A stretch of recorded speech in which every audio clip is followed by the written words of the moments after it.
ഇന്ന് വന്നിരിക്കുന്നത് സിമ്പിളായിട്ടുള്ളൊരു കറിയുടെ റെസിപ്പിയാണ്. കുക്ക് പോലും ചെയ്യേണ്ട അത്രയ്ക്ക് സിമ്പിളായിട്ടുള്ളൊരു കറിയാണ്. എന്തൊക്കെ ആവശ്യമെന്ന് നോക്കാം. ചെറിയ ഉള്ളി ചെറുതായി അരിഞ്ഞത്, പച്ചമുളക് അരിഞ്ഞത്, വാളംപുളി പിഴിഞ്ഞ വെള്ളം, ഉപ്പ്, വെളിച്ചെണ്ണ. ഇത്ര സാധനങ്ങൾ മാത്രം മതി. ഇനി വെറും സിമ്പിളാണ്. നമുക്ക് ഇനി എങ്ങനെ ഉണ്ടാക്കുന്നതെന്ന് നോക്കാം. ഒരു പാത്രത്തിലേക്ക് ചെറിയ ഉള്ളി അരിഞ്ഞത് ഇട്ട് കൊടുക്കാം. ഇനി ഇതിലേക്ക് പച്ചമുളക് അരിഞ്ഞത് ഇട്ട് കൊടുക്കാം.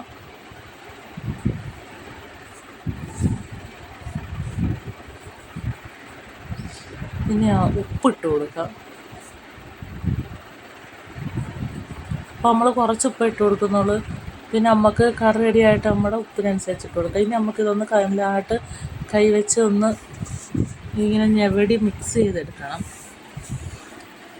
ഇതിലേക്ക് വാളംപുളി പിഴിഞ്ഞ വെള്ളം ഒഴിച്ചു കൊടുക്കാം.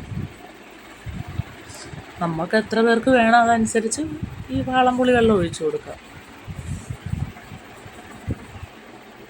എന്നിട്ടൊന്ന് ഇളക്കി കൊടുക്കാം. ഇതിലേക്ക് വെളിച്ചെണ്ണ ഒഴിച്ചു കൊടുക്കാം. എന്നിട്ട് ഒന്നുകൂടെ ഒന്ന് ഇളക്കി കൊടുക്കണം. ഇനി ഇതിൻ്റെ ഉപ്പ് നോക്കിയിട്ട് ആവശ്യത്തിനുള്ള ഉപ്പും കൂടെ ഇട്ട് കൊടുക്കണം. പുളി ഒഴിച്ചുകൊണ്ട് നമുക്ക് ഉപ്പ് കുറവ് വരും. നമ്മുടെ ഉപ്പ് അനുസരിച്ച് ഇട്ട് കൊടുക്കാം. ഈ കറി എന്ന് പറഞ്ഞാൽ എനിക്കൊരു നെസ്റ്റുമാണ്. ഞങ്ങളുടെ വീട്ടിൽ പണ്ട് മീൻ കിട്ടാത്തപ്പോൾ ഞങ്ങളുടെ ഉമ്മ ഉണ്ടാക്കി തരുന്ന കറിയാണിത്. ഇനി നമുക്ക് ചോറെടുക്കാം. നല്ല ചമ്മന്തി ഉണ്ട്, തേങ്ങാ ചമ്മന്തിയാണ്. ഇനി ഉണക്കമീനുണ്ട്. ഇനി മുട്ട പൊരിച്ചത് വെക്കാം.